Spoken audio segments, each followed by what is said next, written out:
So here we are. I don't even know how to begin this conversation. You know, there are very few things in life as the experience of loss. You know, it's not a good thing to talk about that in January. But well, anytime is a good time to talk about it because some people entered this new year with losses. I mean, you lose someone on the 31st you need to tell them or how the to 30th. cope. Some haven't moved on in 10 years. A friend of mine lost her only child 5 years ago, and I can't say she has moved on. She still cries every single day. Well, grief is a natural response to loss. It's the emotional suffering you feel when something or someone, precious, something or someone that you love is taken away from you. Look, let's just get into the conversation this morning with John Wande, who is a certified grief and bereavement counselor as well as an advocate. Thanks for joining us this morning. Thank you for having me. I have to admit, this is a difficult conversation to have. It is. Because, I mean, it's not something anyone wants to talk about. True. But the truth of the matter is that when you lose something, especially something you're not prepared for, you suddenly lose a job. You suddenly lose something precious to you, a spouse, a child, a car that you angled for all of your life. Don't put the car in the same bracket, please. Well, yes, but don't forget that in other parts of the world... Yeah, a pet. A pet, yes. A pet. Which one is more important, the pet and the car? A pet. A pet becomes your companion. Because something you almost cannot do without. To some people, that car is companion. Anyway, so what have been your experience dealing with this space, you know, of talking about grief, and how easy is it for anyone to confront the reality of loss? Okay, so I like to say that for you to be able to confront it, you just have to accept the fact that the minute you're born, you're in this world, and you live long enough, you would experience grief, you know, in one form or the other. Like you rightly said, loss of a loved one, or loss of a pet, or a marriage, or a job, you know. But the greatest kind of grief and the grief process we go through is when we lose a loved one, you know, because these are human beings, and these are people you have attachment with, you have experiences with, no matter how, even if it's just for 1 year, even if it's 6 months, even if it's a woman who miscarried, you know, had a miscarriage. Yes. So it's really painful. People are beginning to be open, you know, to it. They're willing to come for counseling sessions. They are willing to talk about it, unlike maybe some years ago where it was just a hush-hush kind of thing. But it's a terrain that people are beginning to see that it affects us emotionally, our mental health, and all of that. It definitely affects everything, including productivity. Exactly. But, you know, there was something we discussed with Dr. Adetifa earlier, which, you know, along the line of people using the numbers of things that have happened. For instance, number of people that died in a car accident or a car crash, or, you know, the number of jobs lost, number of miscarriages. To statisticians or researchers, those are just numbers. But to the people who experience these things, it's real. It's real. Very real. So how from your practice, from your experience, how does that difference of statistics and experience cut across with the people who are having the experience, when maybe a news report just says X number of people died, or X number of people lost their jobs, or X number of marriages crashed? How does it affect them when they hear it? Well, I would say if you haven't experienced something, you really can't tell, you know, until you go through it. And you know what? No two grief is the same. So you can't really tell people how they will react, you know, or how they will take it. So when I lost my mom, somebody else who has her mom will not understand how devastating it was for me, you know, and how even it's going to be 4 years, you know, this year by November, how I still stop and shed the tears, you know, and I miss her. I see my kids growing up without her because she was so much into her life. So how do you tell anyone? I mean, they just say, oh, so person lost their mom. You really can't. Even when you have lost your mom too. I've had people come to me who've lost their moms too. I can't, because our relationship, her relationship or his relationship with his mother was not what I had with my mother, you know. Yeah. So you can't tell. You can't. So John, somebody has lost a spouse, for instance, and you want to counsel them. What do you say to them? Because sometimes I go to see people who are bereaved and I just sit there because I say to myself, nothing I say is going to console them. Yes. Let me just be there. Yes. So what do you say to them? Well, okay, so this is where I guess the advocacy part comes in, where I always say, you don't have to say anything if you don't have anything to say. Or the most normal thing to say is, you don't have to say anything if you don't have anything to say. That's a quote, please tweet it.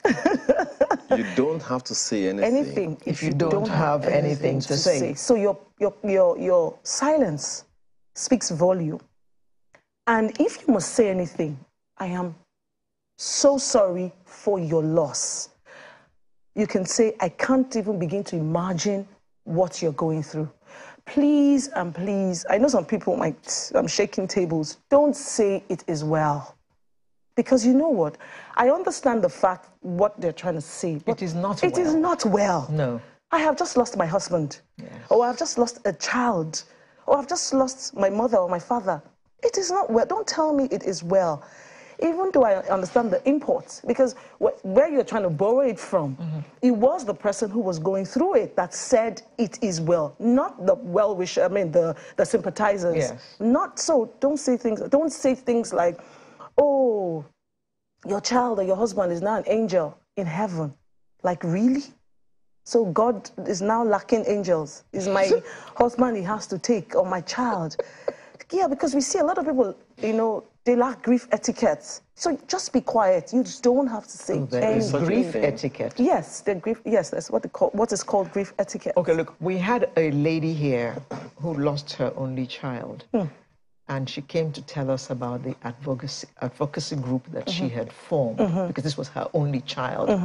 And she said, a lady came to sympathize and said to her, I know what you're going through. And she said she flared up. Yeah.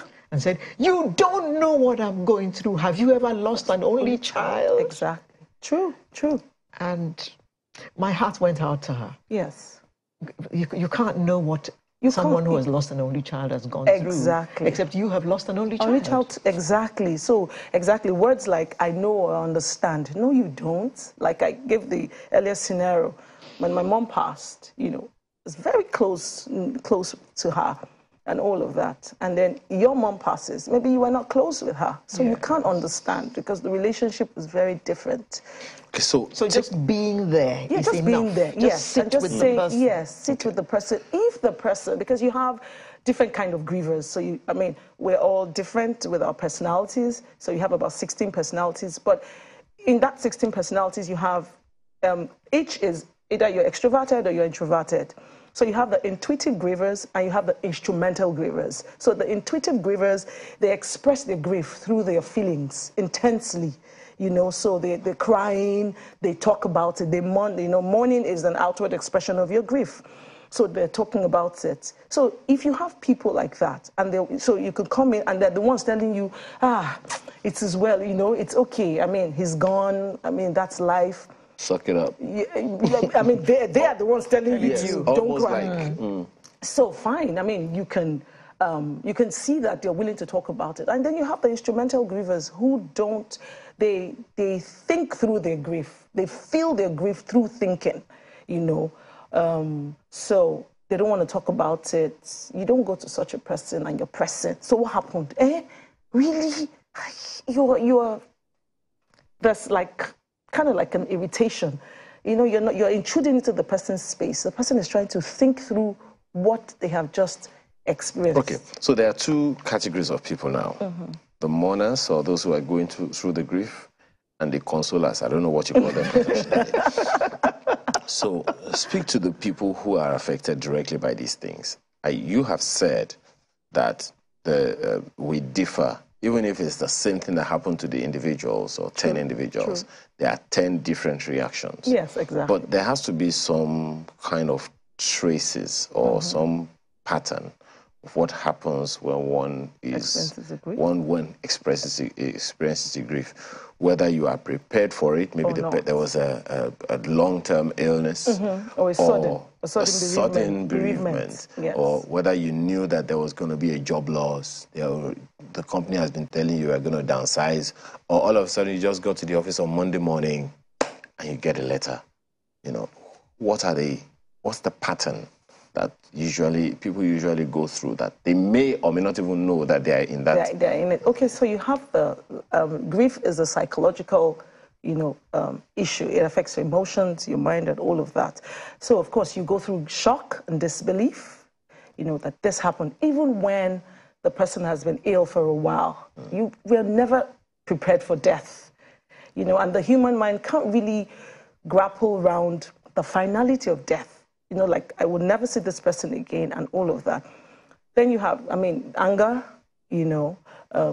people who go through, you could be angry with the deceased, angry with the situation that happened, angry with yourself, and then there's sadness, which is basically the main thing in normal grief, because you have different kinds of grief.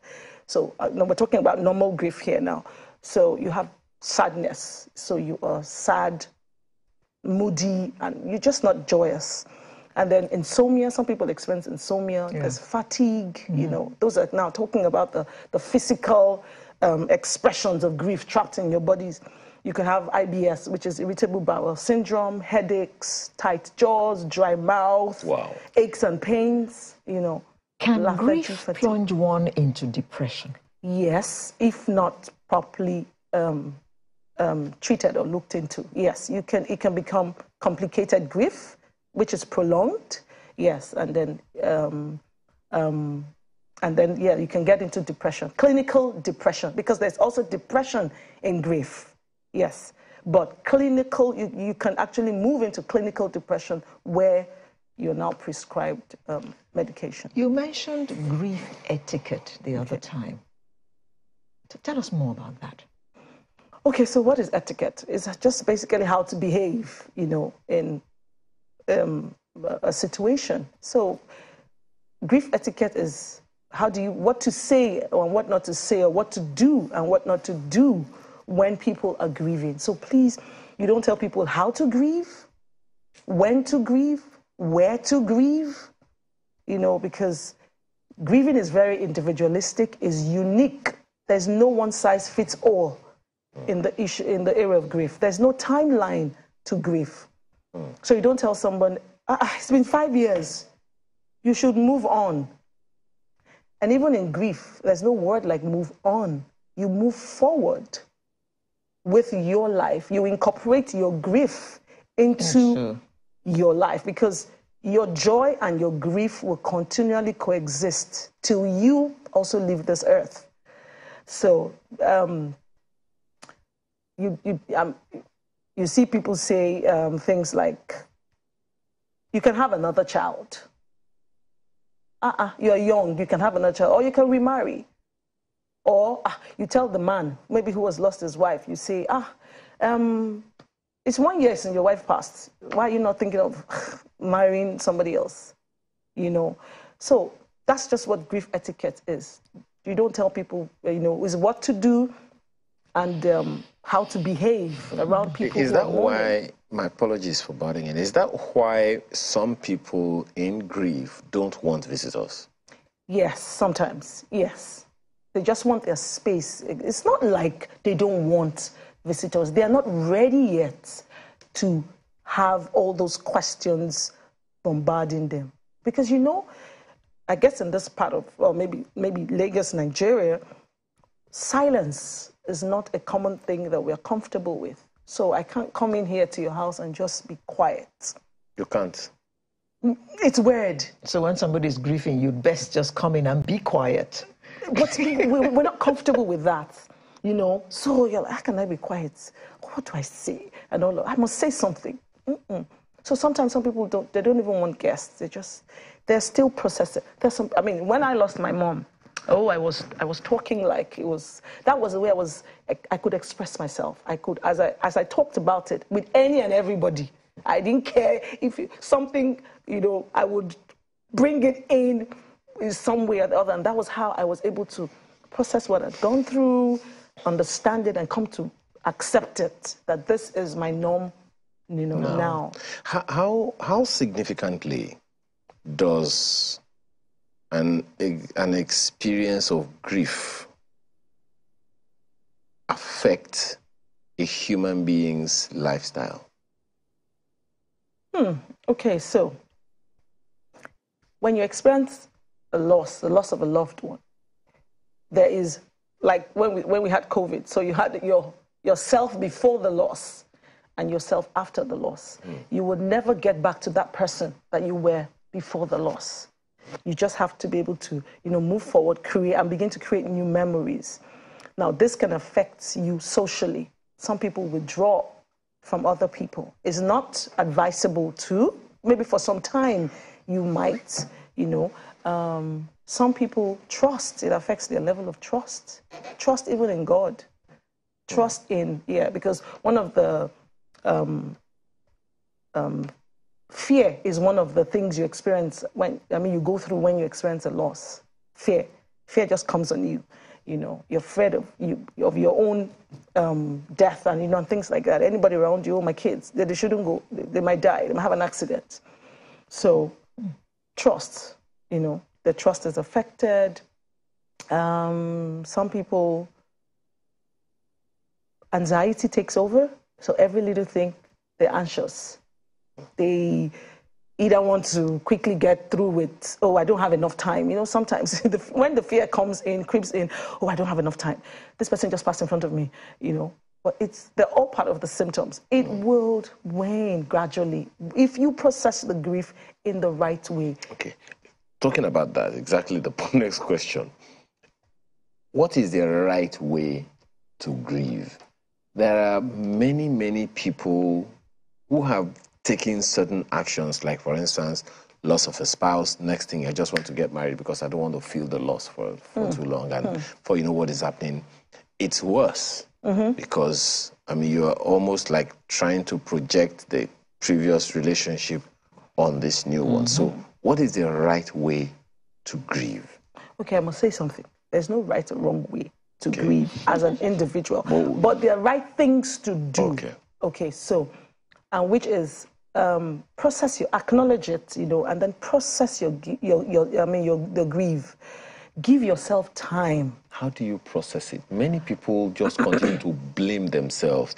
If I didn't do this, maybe this wouldn't have happened. They take on the guilt that they were responsible for it and all those things. I don't know if that is in any way that's helpful. Okay. So that's one of the stages. Some people argue there are no stages in grief, there are no phases in grief, but there's something called the bargaining stage. I would like to use the word stage now, where you're like, I should have, the could have, and the would have.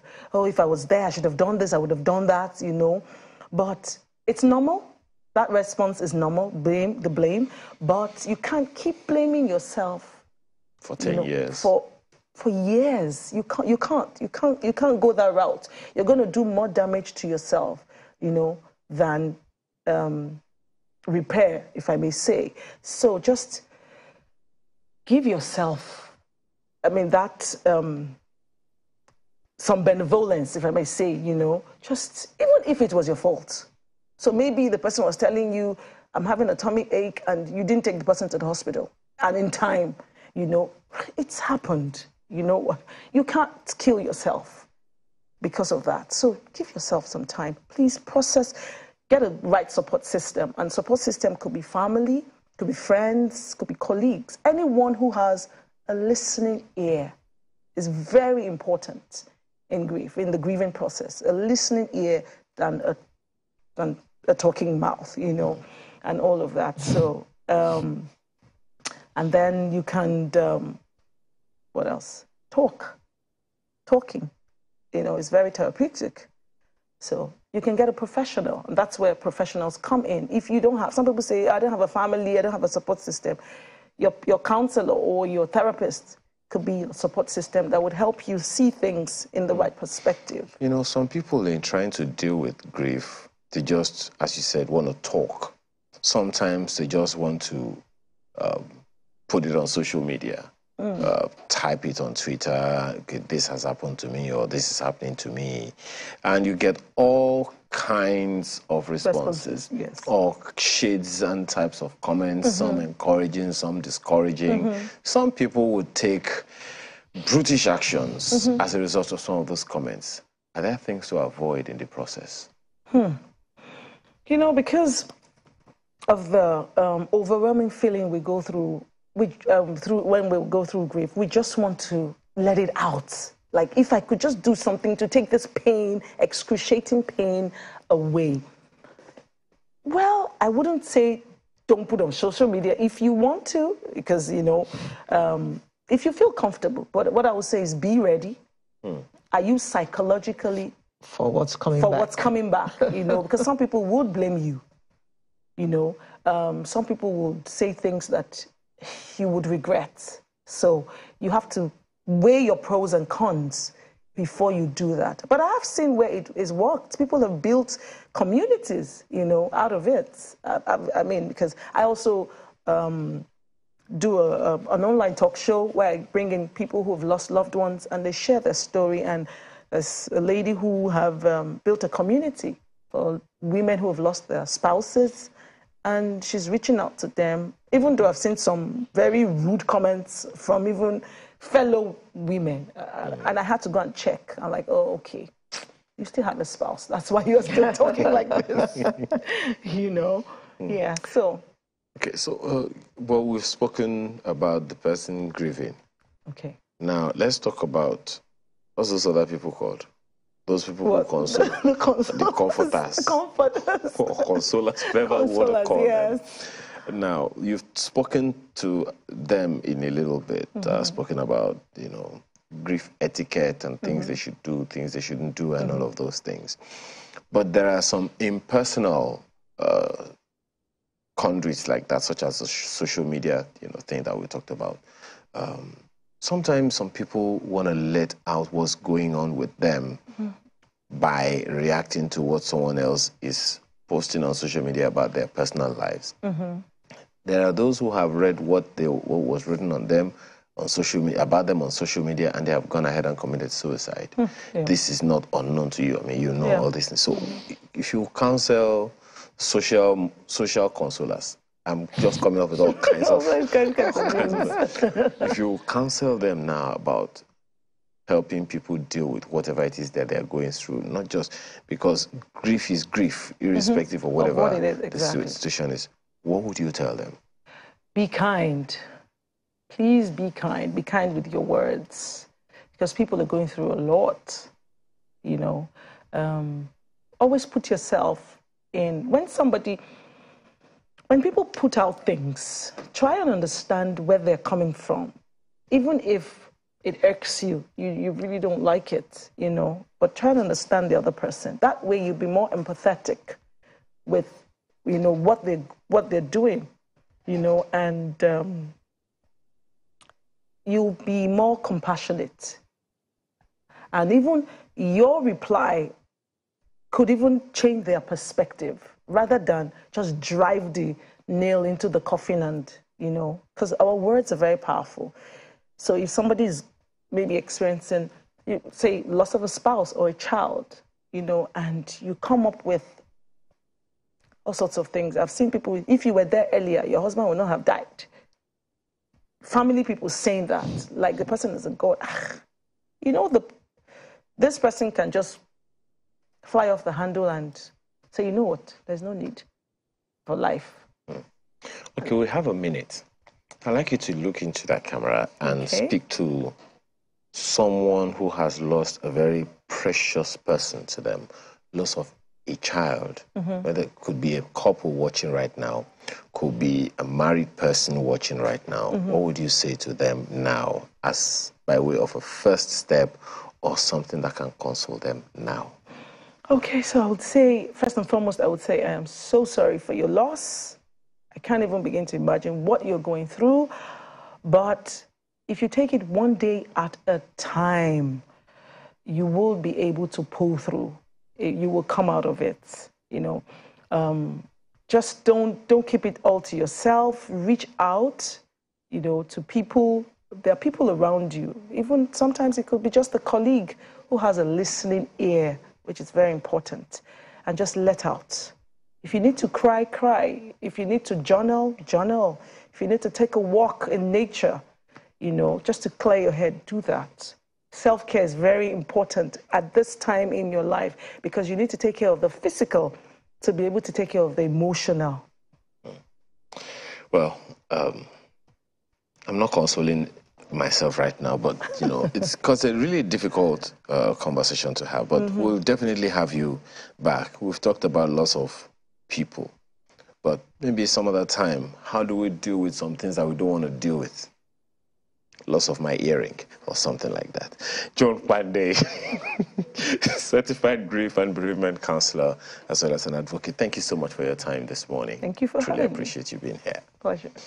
Well, we had a couple of guests here one day tell us that music plays a very important role in our minds. Talk about that when we return.